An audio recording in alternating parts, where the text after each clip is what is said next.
Welcome to Talent Titans, the podcast where we bring you entrepreneurs and leaders from the global staffing industry. I'm your host, Suky Sodhi. Now let's jump right on in and welcome today's Titan.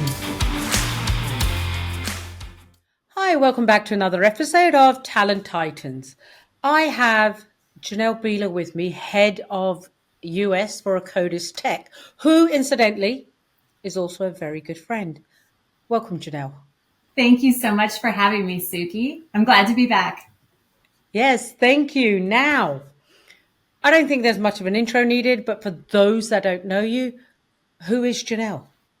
Absolutely. So as you mentioned, I run Akkodis for the US. So Akkodis is a part of the Adecco Group organization. It is the IT and engineering services business line. So I have been in the staffing industry for quite a while now. I've had a number of different roles. When I was with Adecco US, got a chance to run Adecco Canada, which is where I met you. Had a little chance to work for EmployBridge back in the US, which was a private equity funded staffing company. And now have come back just recently in the last couple of months to the Adecco Group to do something totally different than light industrial staffing and get more into the IT and engineering services space. Amazing. But here's the thing. What we're going to talk about, change management, the same principles apply whether you're doing a tech turnaround, general staffing, it doesn't really matter. Change management, the fundamentals, unless you're going to tell me something different, remain the same. So on that note, I'm going to dive straight in and I'm going to put you on the spot. Okay. So many companies, agencies, big players, small players, are all trying to pivot, turn their business around. Various reasons, some poor leadership in the first place, poor decision making, others reacting to the economy and what have you. Why do they go wrong? It's such a good question, Suky. And I've been part of so many different changes, as I think a lot of people probably listening have, whether that's a reorg or launching a new go-to-market strategy or having to pivot because the market is changing how things are happening. I think that a lot of companies kind of boils down to two things. They either try to outsource the change management and say, we're going to create a change team that's going to be responsible for implementing the change, managing the change. And they don't look to how they can actually push that through the organization with true leaders who are the ones that should be driving the change. And I think secondly is even the companies that do involve the leaders and involve everybody that should be involved in really driving the change from the front, don't think about every detail that needs to be managed in order to have true change management.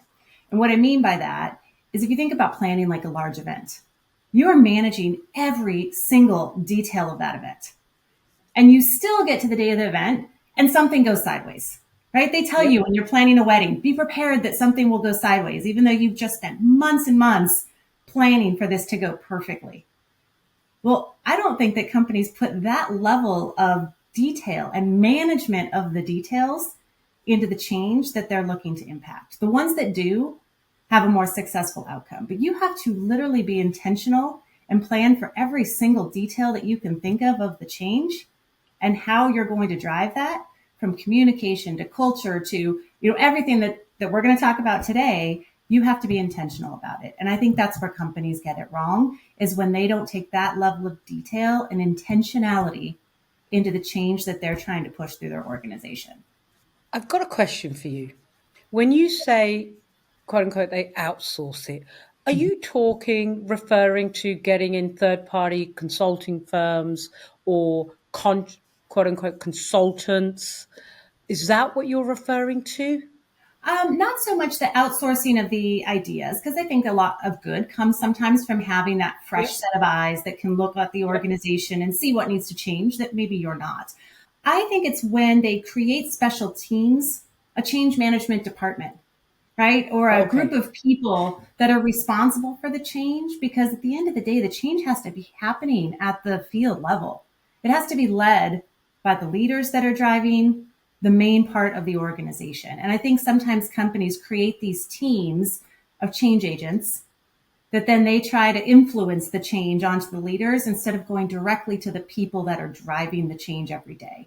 And then it just becomes convoluted, right? Because you have people trying to influence change down instead of just involving the people that it impacts the most. Here's what I see happening quite a bit, actually. So they'll go through this change management, whatever that looks like for each company. And they'll take non-frontline people to Exactly. implement that change.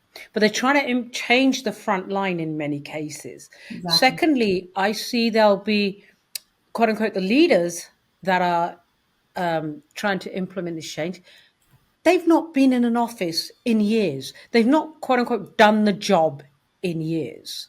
So, one of the things that I see happening quite a bit, and it kind of ties back into what you're saying, they're sitting there and they've got their pretty reports, Excel sheets, everything makes sense on paper.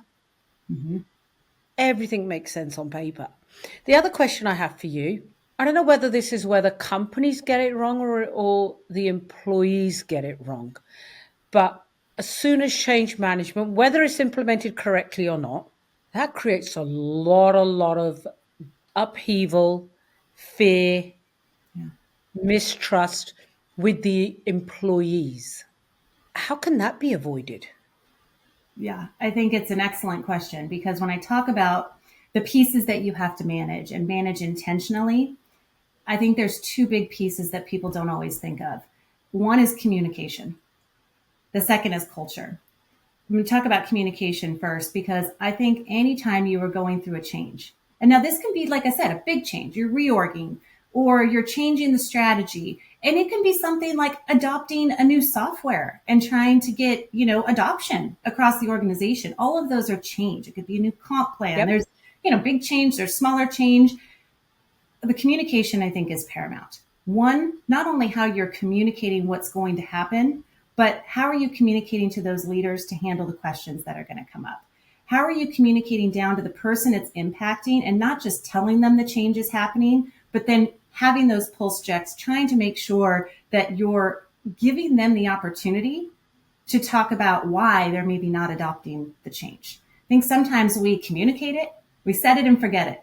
All right, we've told Yep. everybody, maybe we've equipped our leaders to be able to handle questions with some FAQs, but have we then, as senior leaders, continued to go down into the organization to have those pulse checks and check in with people? Because if you don't know how people are feeling, then communication can often become hollow in terms of the change. It can feel preachy, right? Like, oh, they're trying to sell me on why we're doing the change.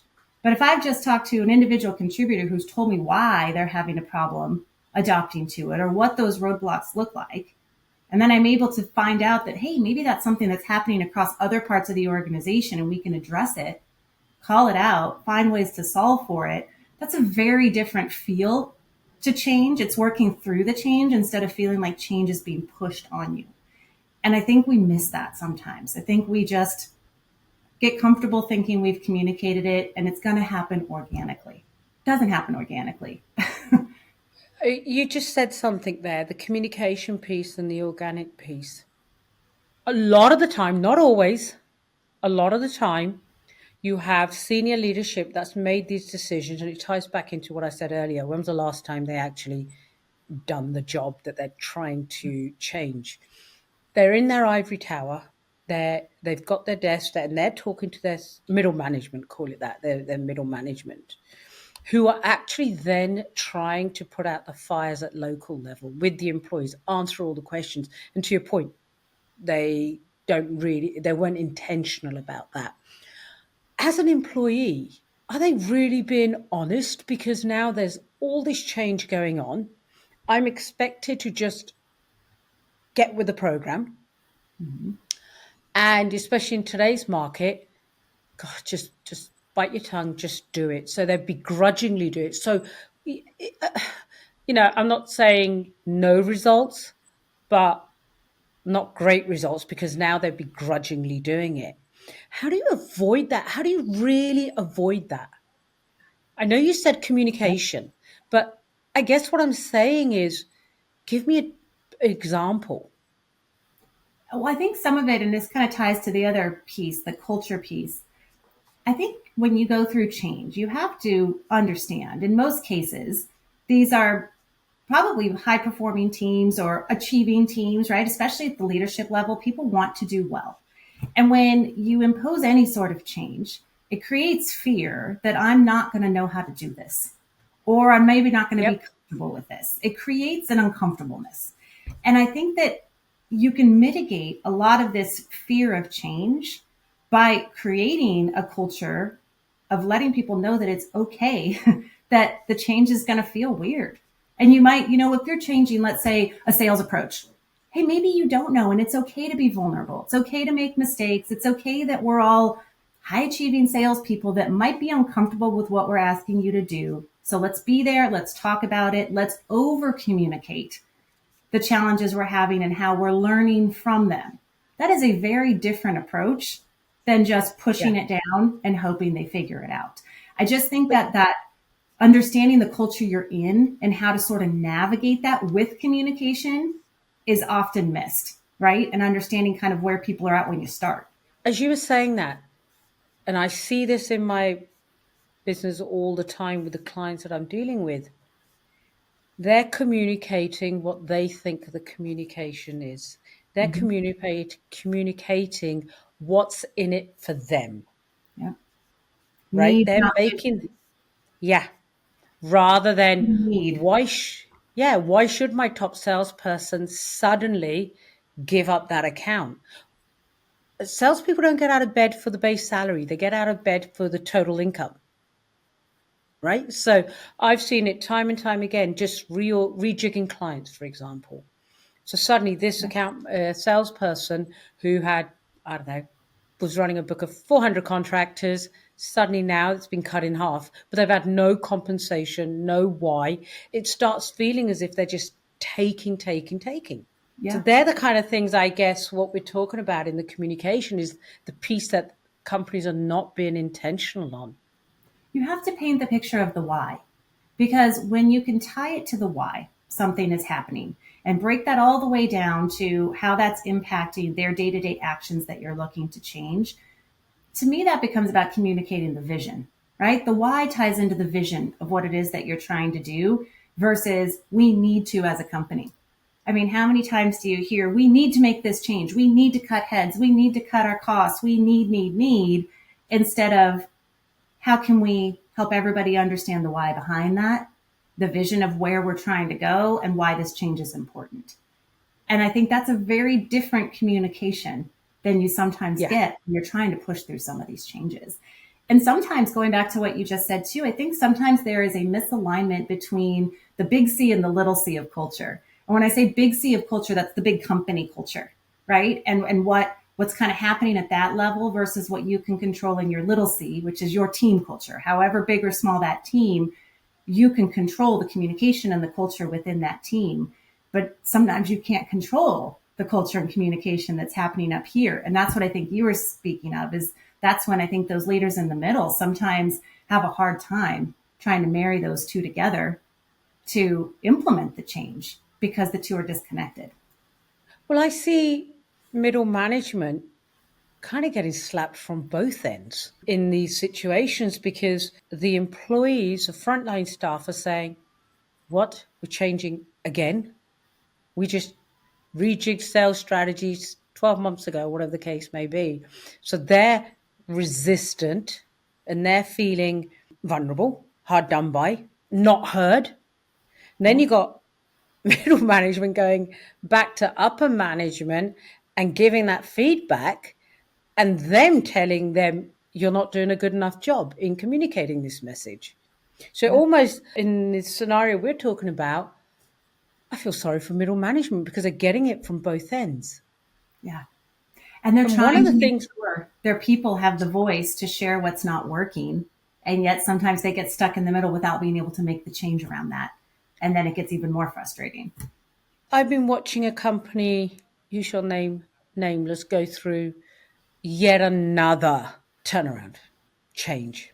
And when I talk to their branch level frontline staff, they're absolutely exhausted. Yeah. They're absolutely exhausted. The company has decided they want to be a replica of another big brand that they recognize, that they respect, which is fantastic. And they're bringing all their people in, and that's what they're calling change management.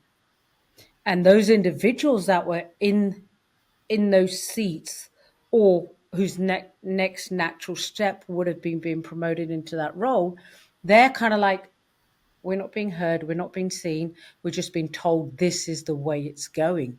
Yet I watched that particular company's post about how amazing their change culture is. There's this, delusional is the word I want to use. Yeah. And it's sad, because the real victims at the end of the day are the employees, the frontline. And the clients. Because what Yeah. happens when those front lines start to get apathetic or numb to the change and they start checking out, it suffers, right? The customer service suffers, the engagement with the client suffers, and everything. Those are the face of your company, right? Everybody that's on the front lines are interacting every day with your clients. And that's when you start to see business go out the door. Maybe people go out the door too. And then everybody wonders why the change didn't work. And if Yeah. there's that miss with the front lines being engaged and understanding the why we're doing something. They may not love the why, but they can understand the journey and why you're doing it. I think you mentioned at the beginning that there's all this change happening. Every company is going through some sort of it, whether it be layoffs or changes in strategy. Like, the market has shifted. I mean, even just coming into my new role, I spent my first couple of months really digging into external factors, talking to competitors, not just talking to people internally, trying to understand what was happening in the market, because it was a new vertical for me. The market has shifted. Buying behaviors have shifted. There's a lot of external factors that are causing people to shift day on day, and you have to be nimble. But if a company isn't communicating the need to be nimble and what that looks like and what type of changes we may have to make, and communicating, I think, that regularly, that's when it starts to feel like change on change on change, right? And feeling like, oh my gosh, what's happening? Is this ever going to stop? Because the scenario you and I just talked about, the client's the loser, the company loses. The only person that gains in that scenario is your competitor. Yes. Yes. Because, like, you're watching your competitors and waiting for, quote unquote, a moment for them to slip up, someone's watching your company. And that's where, because when you start losing that talent, actually, this is a nice segue. A lot of times, and we've seen it both here in Canada, US, I've seen it in the UK, when change management happens, or a VC company comes in, or a company's getting ready to be acquired, whatever it, or has even acquired, so whatever the scenario might be, for some reason you see a lot of legacy, long-term, middle management, VPs end up being let go. And I often look at that and I say to myself, yes, there's those that just weren't going to be able to do the change, work their way through the change, whether they've said, look, this is a good time, package out, that kind of stuff. Why is it that companies' first stop is, right, let's get rid of that person, and bring in my person? Yeah. I Why is think that? Because you haven't done that. I haven't seen you do that. I think something that it's funny because I have gone through a lot of different turnarounds and a lot of different change points in the roles that I've been in, but you're always learning, right? There's always something you learn from the last time you did it that didn't go right, that you fix the next time. You're always looking to be better. And I think that growth mindset is something that you need in the environment that we're in today. Now, without knowing like the exact circumstances of some of that, is I think Yeah. sometimes you come in and you identify that some people can have a growth mindset and others are just very fixated on how it used to be and don't want to be vulnerable, don't want to learn something different, and just can't move forward. And something that I learned from a coach actually not that long ago was around when you are implementing a change as a leader, it's important to start understanding your buckets of early adopters of the change, kind of those mid adopters and maybe the late adopters. Because if you do it correctly, you could use those early adopters to influence the mid adopters. And hopefully the mid adopters can influence the late adopters. And you give it time for those influences to kind of work their way through right? The different buckets. And what you're left with at the end are the people that can't adopt or they're not going to, right? Because I think some people just can't and other people choose not to. I Yep. do think you have to give that some time though. It's very, you can't make that assessment quickly. I've been in my new role 4.5 months. Like you can't assess that in 4.5 months. You have to make the decisions you think are best based on the information you have at that time. But when you really are implementing a large scale change, I think you've got to help utilize those adopters to bring people along, right? That's always the goal. How do you bring everybody along for the change? Yeah, because it can rot the whole team, the whole region, the whole company if that leader hasn't bought in or refuses to buy in. But And in you know, your experience, sorry, go on. I was going to say, and sometimes though, you do have to make decisions where leadership is too heavy. Maybe you need to make hard decisions like that, where you are having to make change with people that have been in the role a long time that, you just can't afford to have this many layers of people.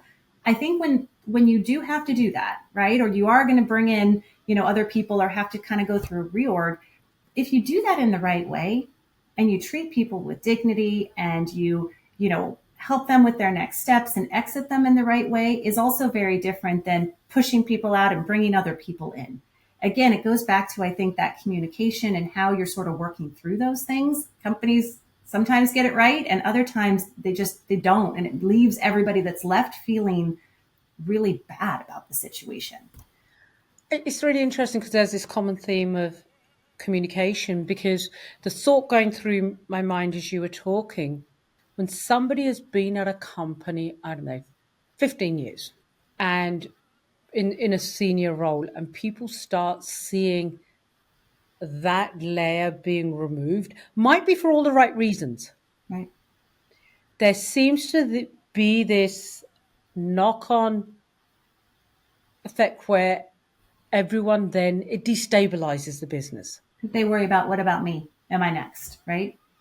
Yeah. And then that comes back down to your what you said earlier on about you've got to be intentional. People aren't thinking about everything.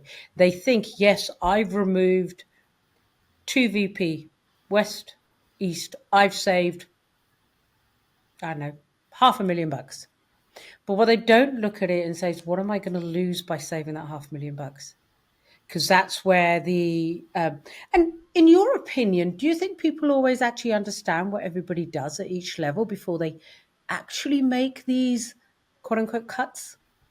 I don't. I think that I think when change is done correctly, let's specifically around a reorg, when Yep. it's done correctly, you truly understand where that person's influence sits. It's not just about what they do every day, it's the influence, the client relationships, the impact that they have on the organization.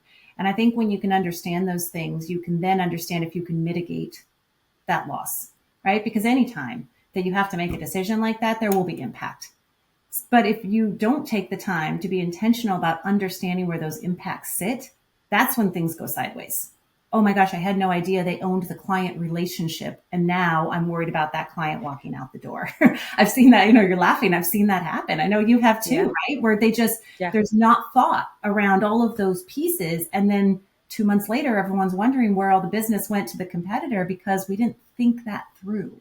We weren't intentional about all those different pieces and how the impacts might hit the organization. Do you, as you were talking, question was forming in my mind. So they don't realize the impact, the influence that individual had. Um, is that because, and I know it's not literally this, but they pull out the job description and say, oh, well, that person manages, I don't know, 10 branches, this division, this P&L, ops, ops, ops. And they don't look at the stuff that isn't in the job description.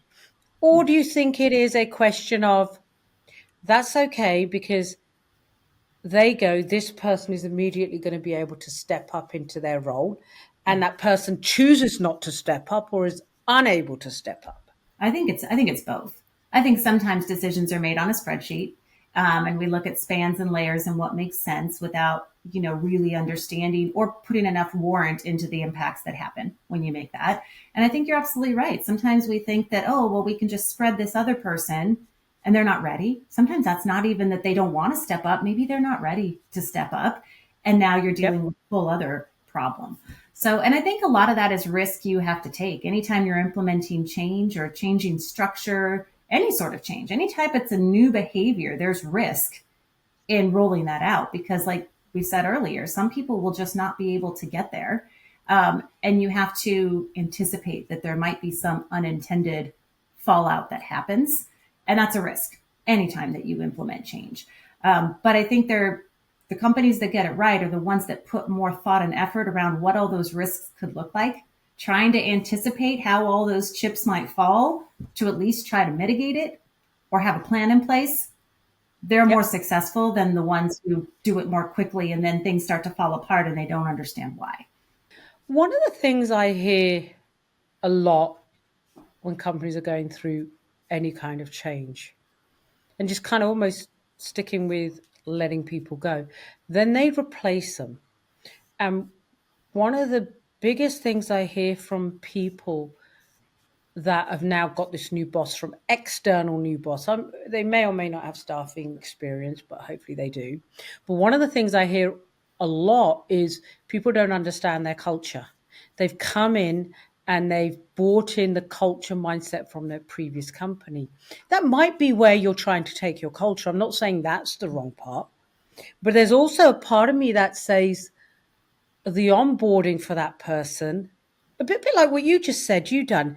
You know Adecco very well, right? You know the group of companies very, very well. But you just spent, I think you said 3 months, 3.5 months, whatever it was, learning. You didn't go in and say, actually, boom, boom, boom. And I see Yeah. a lot of people coming in at that level where they are coming in to do change. They feel, and maybe it's an ego thing, they have to do something drastic to make it their own within 90 days. So it's interesting, Suki, because when I came from the US to Canada, I was a new leader, new culture, even though it was the same company. When I Yep. went to Employee Bridge, it was a new company, new people. And then even coming to Akkodis, it was a new business line. So I've done this 3 times in the last couple of years.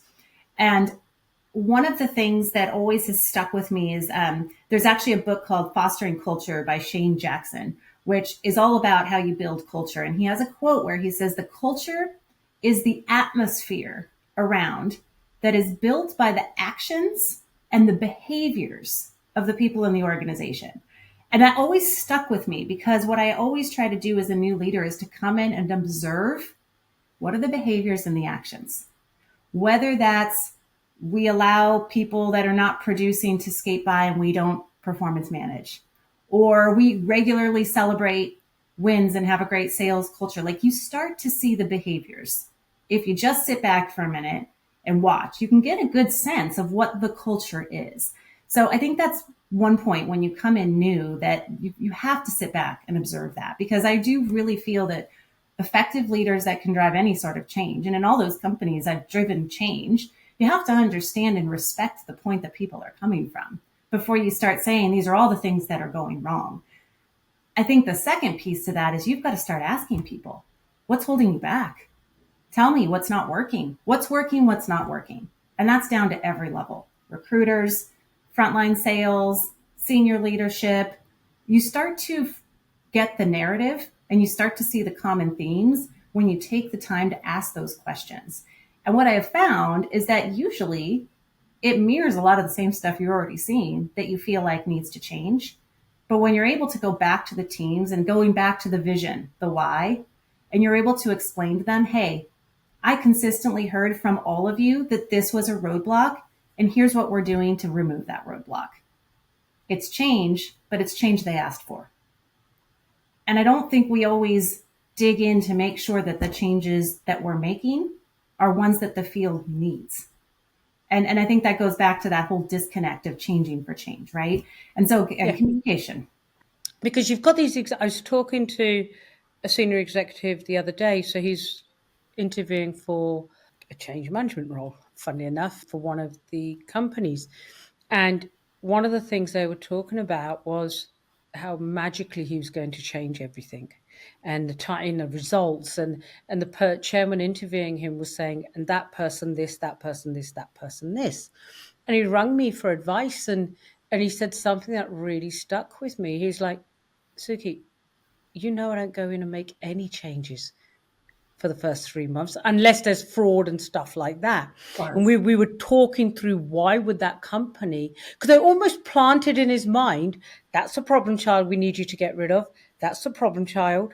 So I wonder if that's why so many people go in and feel they have to do something within the first 3 months, is because during the interview process, quote unquote, their hiring managers, whether it's the CEO, chairman, whoever it might be, has planted the seed in the interview process.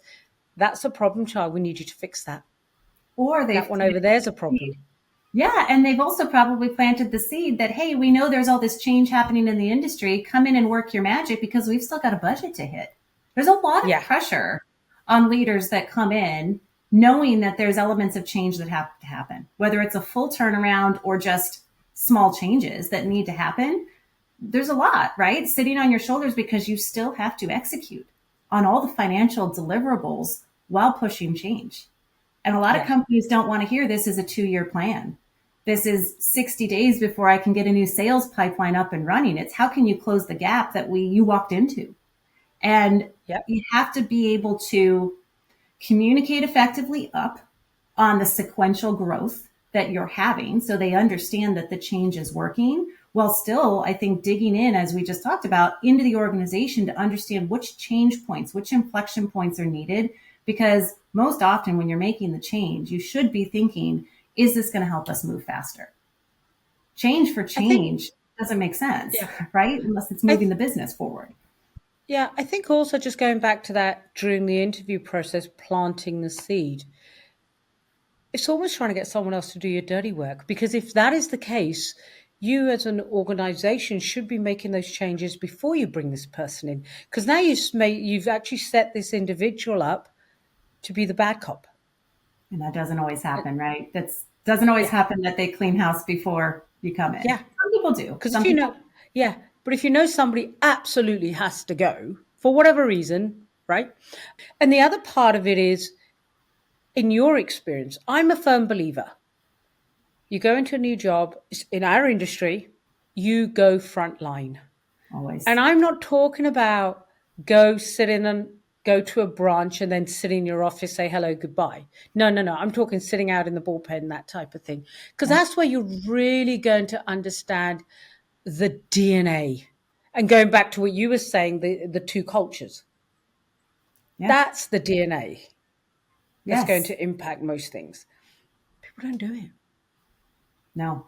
And I think too, depending on what level you're coming in at in the organization, it's different points of what you need to reference, right? So you need to understand the front lines. You need to talk to competitors. You need to talk to existing clients, to potential buyers. Like there's so many different places that you need to be asking for information to formulate the right strategy. And I don't know that that always happens. I think sometimes No. people come in with the playbook that they've run before, and that's great because there's going to be pieces that will continue to work, but you've got to understand the starting point that you're at. And with all the change that's happening in our industry, in the economy right now, you have to level set with some of those external factors. And I think sometimes they come in and just look internal. We're going to do all these changes and we're not going to take into like affect everything that's happening externally or what our clients are saying too to make sure it's the right change. Yeah, you're right, because you've got a playbook, great. Certain parts of that 100% you can do a rinse and repeat, so to speak, right? But there's certain parts of it could work over here, but it just isn't going to work over here. And that's going to be based on the company's DNA. Exactly. It's usually the people part that doesn't work. Yeah. Systems will do whatever you want the system to do. That's fine. You could, tech and what have you, but the piece of that playbook that isn't going to work necessarily each and every time is the people part, because the cultures are so different.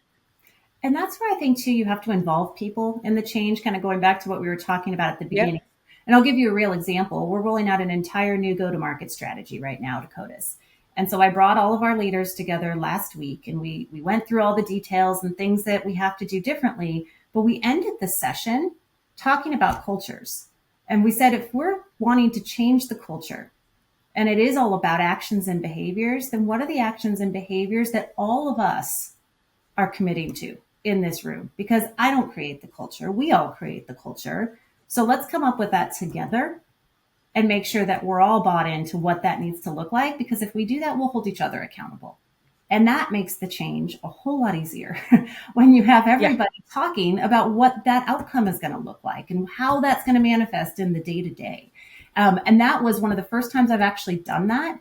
And it was a huge impact. It was something I wrote down that I need to add that to my playbook because it was a huge differentiator to actually involve the leaders in that way, in that part of the change. Yeah, because everybody wants to, the change is going to happen whether the leader wants it or not, or whether salesperson wants it or not. They can't control the change. But when people feel they have been heard, they're gonna get with the program, so to speak. And I think where I see a lot of the damage happen is where people are not being heard. Yes. And that's when, to your point, you use your salespeople, which gives me a nice segue into truth of the matter is there's those people that refuse to change. Yeah. Refuse. I call it them self-selecting out of the business. What are some of the things that what would you say to me sitting here saying all this change is happening? I don't want to be part of it. I don't know if I want to be part of it. What's some of the advice you would give me? Because I want people that are listening to it, that are their company's going through this at the moment, and they're assuming that they're going to have to leave or get fired, or made redundant, whatever it is, when that necessarily isn't the case, because we've just spent 40 minutes talking about how they get the communication wrong. Yeah. I think transparent communication is important from the beginning. And now this can be, going down a couple of levels and having these conversations, or equipping your managers to have these conversations. I think people more often than not recognize that they're not going to be able to be part of the change. They usually understand that this is either not the change I want. I want things to stay the same and it's not going to, or I can't move in that direction. People usually know after a little while of the change happening and they're not adopting. It goes back to kind of understanding where people are at in the adoption process too, right? You start to see the ones that are just not there. I think of course, like what ends up happening in most cases is that they end up being redundant or being pushed out of a role because they're being seen as being resistant to the change. I have seen this handled in different ways where people actually reach into the organization and their manager has a conversation and says, "Hey, Suky, I notice you're not really adopting this. What's going on? Let's have a conversation. If this is not working out, let's talk about what that could look like. Do we need to work on an exit strategy? Do we need to look at a different role that might be open?" It kind of goes back to what I was saying is like when you do a reorg, if you treat people with dignity and respect and you're having the right conversations, that can go very differently for somebody who's not adopting the change than you letting them go, which is going to make everybody not feel great. So if you've got the time to do that, that to me is the preferable way to handle it, right? To figure out how to manage through that versus just having to push them out the door. But that should be part of the planning. But so often it's not. Yeah. Who's likely not going to adopt. I'm just going to use technology as an example, right? Yeah. Let's use technology as an example. That's one, quote unquote, the older ones of us don't warm to immediately, but that doesn't make us bad employees. So if you look at tech adoption, surely the strategy, especially, I'm that person. Every time we implemented Quill last week, and I'm still to look at it and say, okay, and how does it, how do I have to use this now? But I will get to that. But You're the point is, to learn though, Suky. That's the difference. Some people don't want to. Yeah, fair point. But surely, as the person sitting at the top, the one being paid $1 million to make these decisions, surely as part of their due diligence, they should know, Suky, going to have a problem getting her to adopt. She'll adopt it, but we may need to give her a little bit extra time. Surely that should fall part. I mean, maybe it's just common sense to me, and common sense isn't that common, I Yeah. guess. But surely that should be part of the plan right from the get-go. Who are It goes, those people? but that goes back to being intentional about every single detail of the change management, right? That is an Yeah. important detail. What are we going to do about the people that are not coming on board? What does that look like? What are the metrics we're expecting them to hit to say that we feel like they are adopting, or now they're not? And what are we going to do then? Is that a conversation? Are there tools we can give them? Like, that should be part of your plan, right? That should be part, to your point, of what you're thinking through. I don't think it's common sense. I've seen too often that it's not. Yeah. Because it's an afterthought. It is. Unfortunately, it's an afterthought, which reminds me. So, Company A bought Company B, and they wanted Company B's salespeople working sales, frontline people, work on their systems and stuff like that. Completely makes sense to me. But they spent, must have been a good 3 months training after training after training after training, and it was all about the tech. Yeah. And then they were like, well, these people aren't selling our way. So this is the culture alignment piece. And again, it was training after training. And then they brought me in to help with that. And I remember saying to the executives there, don't bring me in yet. You've overwhelmed everybody with training already. Yeah. Especially salespeople, 3 months of tech training, they were probably itching to get in the field. Oh yeah, it was this after this, or maybe it wasn't 3 full months, but it was Still. constant training, right? But it was like they brought me in. I delayed the training just to give the sales and the recruiters and so it was sales team, delivery team, and area regional management.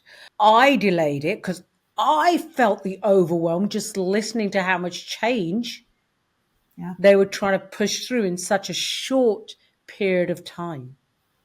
So I think that again comes back to the intentional part. They hadn't thought of that. They just thought, we'll do this, we're going to do this training, then buy, and I'm making up the date. 1st of April, everyone's going to be singing off the same hymn sheet, and we're going to start turning profit. Well, It and it's doesn't work like that. interesting. No, it doesn't. And I'm going to go back to just even this change I'm in the middle of implementing right now. And this goes back to the communication. You know, we had a meeting last week. We all came together and talked about what's going to happen. We're giving the leaders the next 2 weeks to go be vulnerable and go make some mistakes with this new way of selling, these new things we're asking you to do, to work directly with your manager to talk through that. You're going to be the one that delivers this down to the frontline salespeople. And if you're not comfortable, then how are they going to be comfortable? And then after we get past those 2 weeks, we have a very structured every Monday, 30-minute bite-sized trainings, layering on little pieces with actions. This Monday, we'll talk about this particular thing, and we're going to give you one question we want you to ask of every single client you go to this week, and share your successes in the chat so that everybody can learn from it. And next week, we'll layer on something else. And then every Friday, we're going to have a communication that celebrates wins and things that are happening in the field to reinforce everything that we're training. But that is very methodical in terms of how we're going to communicate and train people in these little nugget-sized trainings versus, tech training for 3 months off and on.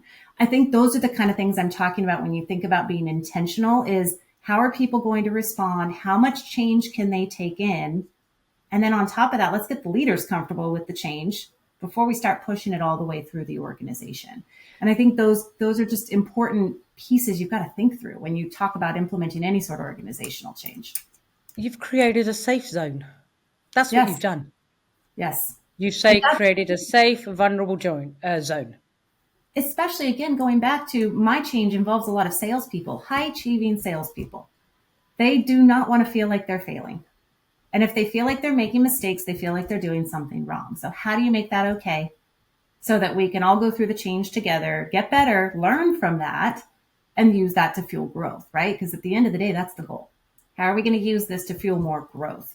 And so I love how you just position that, because you're right. It's a safe zone, and everybody needs that when you're going through change. Otherwise, you just feel like it's happening to you without an outlet to talk it through.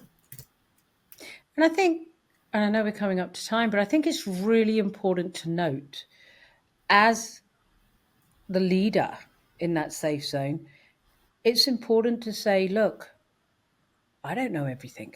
We just expect that as a leader, I must have every single answer, I said right? that to them. I said, guys, I have imposter syndrome when I sit in front of a client. I don't know everything I'm talking about. I've only been here a couple of months. That's okay. I make mistakes too. I think that's important. I don't know that enough leaders do that, right? To make No. people understand. And you know what? I don't know whether that's an ego thing. I don't know. But I see it so many times. There's this, if you think of the old school playground, the cliquey crowd, Mm-hmm. that's your leaders. And then there's everybody else. Yeah. Okay.